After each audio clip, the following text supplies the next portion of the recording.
each helmet requires 0.6 kilogram of plastic at a cost of 8 per kg.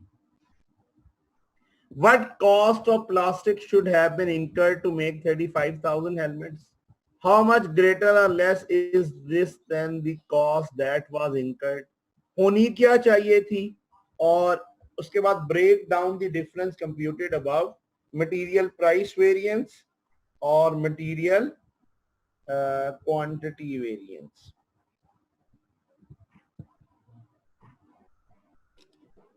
अब बेटे मैं आप लोगों के साथ इसको शेयर कर रहा हूं.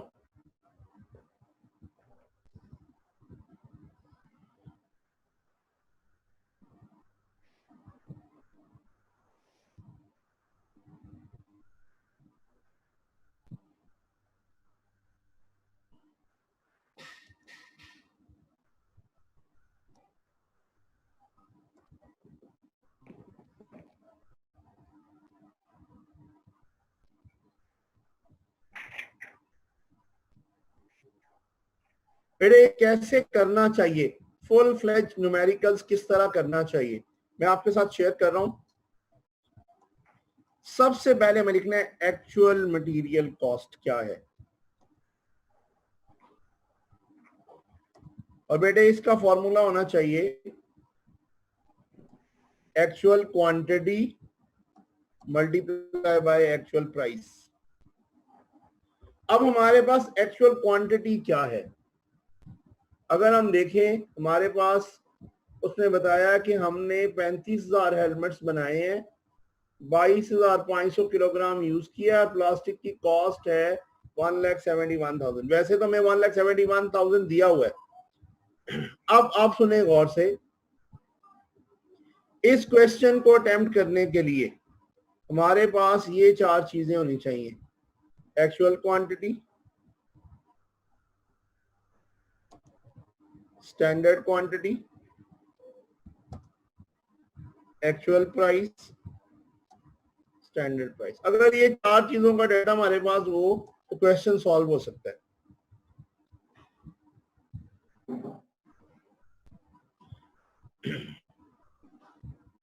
उसने बताया हमारे पास एक्चुअल क्वांटिटी है, हमने 22,500 किलोग्राम रॉ मटेरियल यूज किया, ये उसने हमें बताया क्वेश्चन में. और उसने हमें ये भी बताया कि ये हमने 35,000 हेलमेट्स के लिए बनाया. स्टैंडर्ड क्वांटिटी हमें ये बताती है कि हमें बेटे हर किसी के लिए 0.6 kgs चाहिए, 0.6 kg. तो बेटे हम कितने हेलमेट्स बनाने जा रहे हैं, 35,000. तो 0.6 को जरा उमर फरूक मल्टीप्लाई करो 35,000 से, बताओ क्या आता है.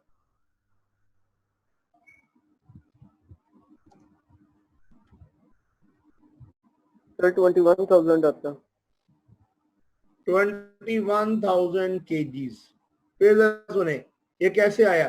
स्टैंडर्ड क्वांटिटी है, स्टैंडर्ड क्वांटिटी है 21,000 किलोग्राम हमें इस्तेमाल, 0.6 एक यूनिट पे थी, और हम कितने हेलमेट्स बनाने जा रहे हैं, 35,000. तो इसका मतलब है हमारे पास 21,000 किलोग्राम जो है ना वो क्वांटिटी लगनी चाहिए, और हमने लगाई कितनी है, 22,500.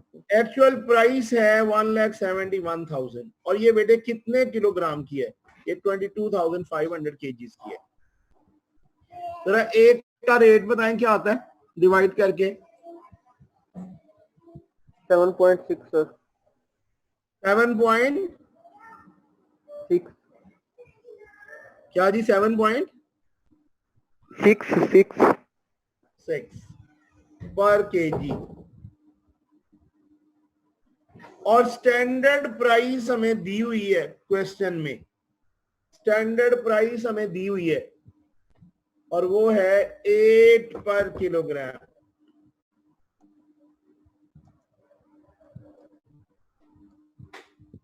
अब हमें जरा गौर से सुननी है मेरी बात.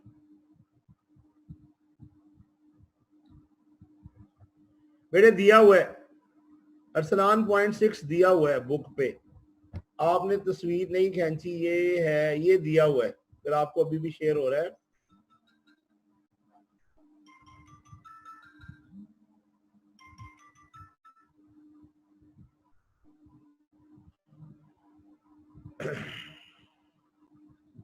मैं दोबारा दिखा देता हूं,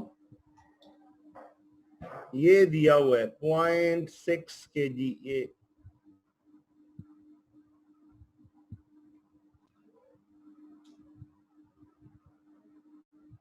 होप्स आपको समझ आ गई। वापस चलते हैं। अच्छा, आप लोगों को एक बात नोट करनी है, आपको पॉइंट ये नोट करना है,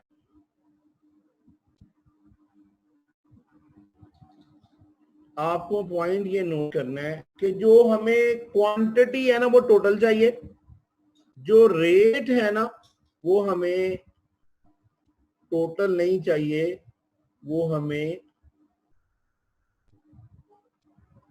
पर केजी पर यूनिट चाहिए।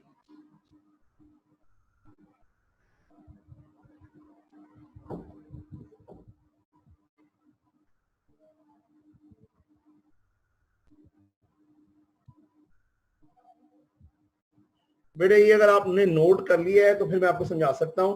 22,500 केजीज आपको क्वांटिटी चाहिए, 21,000 स्टैंडर्ड क्वांटिटी थी और एक्चुअल प्राइस 7.6 पर केजी है और स्टैंडर्ड प्राइस 8 पर केजी है। बेटे मेरा जरा दोबारा हमें ये स्क्रीन शेयर करनी पड़ेगी, वो थोड़ा हेल्ड हो जाता है और फिर हमें दोबारा मुताबिक एक्चुअल क्वांटिटी है 22,500 और हमारी एक्चुअल प्राइस है 7.6। इससे तो वही आंसर आना है जो हमें बुक में दिया भी हुआ, 1,71,000 मलेशियन रिंगिट। अगर हम इससे नीचे आए,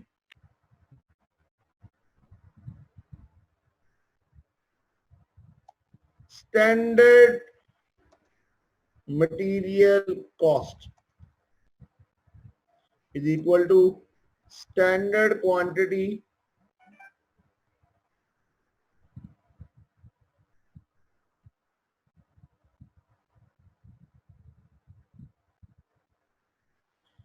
मल्टीप्लाई बाय स्टैंडर्ड प्राइस।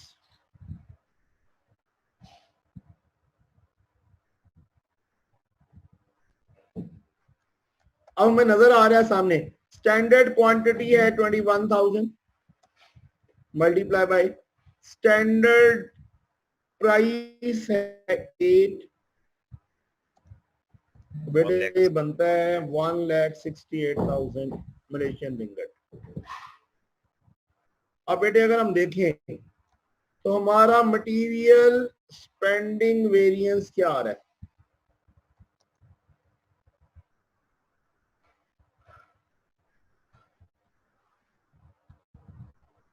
3,000, दोनों का डिफरेंस लिया, 1,71,000 का और 1,68,000 का डिफरेंस लिया और ये अनफेवरेबल आ रहा है।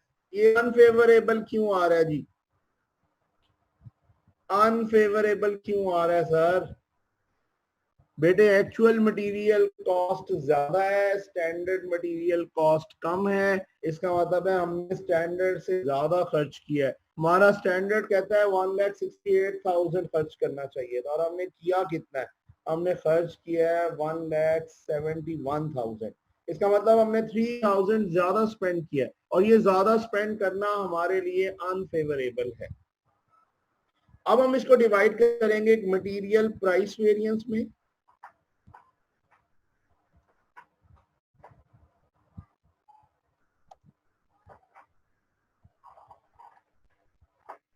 और मटेरियल क्वांटिटी वेरिएंस में। आपको याद होगा मैंने बताया था मटेरियल प्राइस में क्वांटिटी कांस्टेंट लेनी है, प्राइस चेंज करनी है, actual quantity into actual price minus actual quantity into standard price.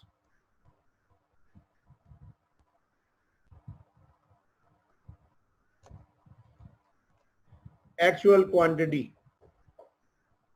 22,500 multiply by actual price 7.6 minus actual quantity 22,500 multiply by standard price 8, इसको हम फर्दर सॉल्व करें अगर इज इक्वल टू, इससे तो 1,71,000 आना है माइनस, हाँ जी उमर मल्टीप्लाई करके बताओ 22,500 को 8 के साथ क्या आता है? 1,80,000। 1,80,000। Thank you Talha. अब बेटे हमारे पास 9,000 आंसर आ रहा है। बात सुने, इसका फेवरेबल अनफेवरेबल तो यहीं से पता चल जाना है, यहीं से पता चल जाना है। कैसे? हमारी एक्चुअल प्राइस कम है स्टैंडर्ड प्राइस से। अब मैं आपको समझाऊं ना, अगर बेटे हमें ये समझ आती है, आप गौर से देखिएगा, स्टैंडर्ड के मुताबिक एक्चुअली हमने 1,71,000 स्पेंड किया है, और अगर हम इस 8 को फॉलो करते हैं ना, इस 8 को, तो हमें 1,80,000 खर्च करना पड़ता। इसका मतलब हमने तो कम खर्च किया है, तो वो कम खर्च करना हमारे लिए अच्छा है। इसलिए मैं इसके साथ लिखने लगा हूं फेवरेबल। बेटे आप second option material quantity variance,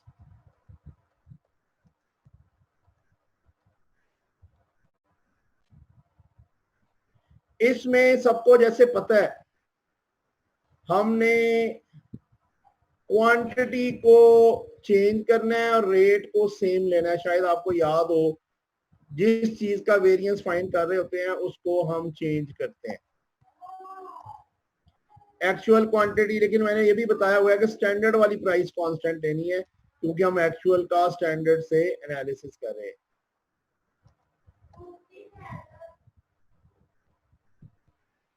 बच्चों ने अभी जरा सुनना है, ये लो।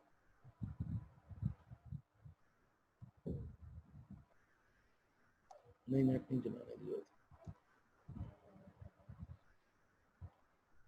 मेरे अब हमने आप लोगों के साथ ये शेयर करना है कि एक्चुअल क्वांटिटी हमारी क्या थी। एक्चुअल क्वांटिटी थी 22,500। स्टैंडर्ड वाली प्राइस क्या थी? स्टैंडर्ड वाली प्राइस थी हमारी 8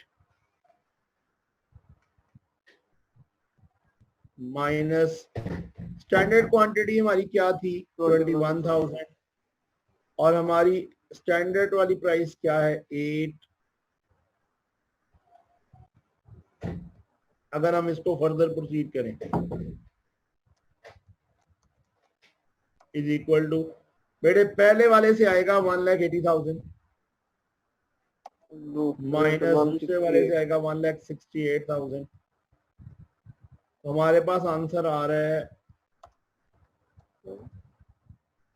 12,000। और ये अनफेवरेबल होगा, कोई मुझे बताए जरा माइक ऑन करके, ये अनफेवरेबल क्यों है?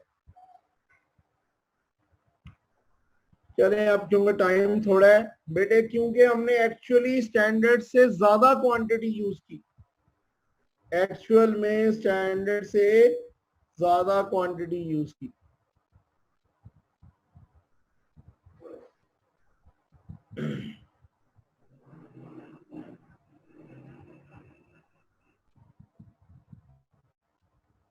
अगर हम नोट करें 22,500 एक्चुअल क्वांटिटी है आपसे, इसका मतलब है फेवरेबल अनफेवरेबल तो इन चारों से ही पता चल जाएगा।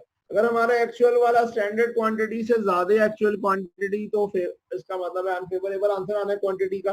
प्राइस हमारी एक्चुअल में कम है स्टैंडर्ड से, इसका मतलब है हमारा प्राइस का फेवरेबल आंसर आना। अब आप लोग जरा देखें, फाइनली हम चेक कर रहे हैं हमारा मटेरियल प्राइस वेरिएंस आया 9,000 फेवरेबल।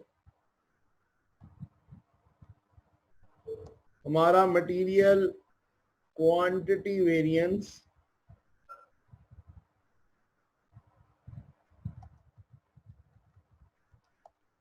आया 12,000 unfavourable.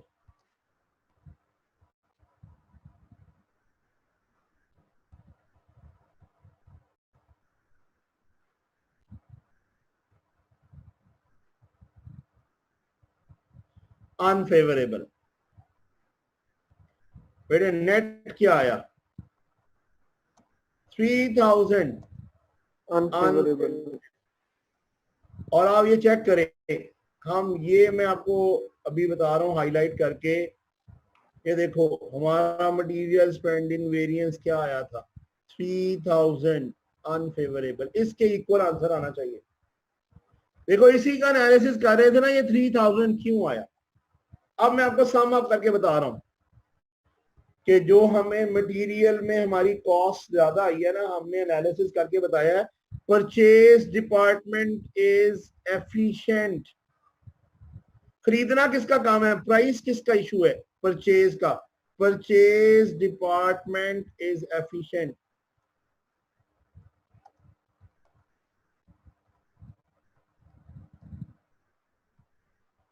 Production department is inefficient.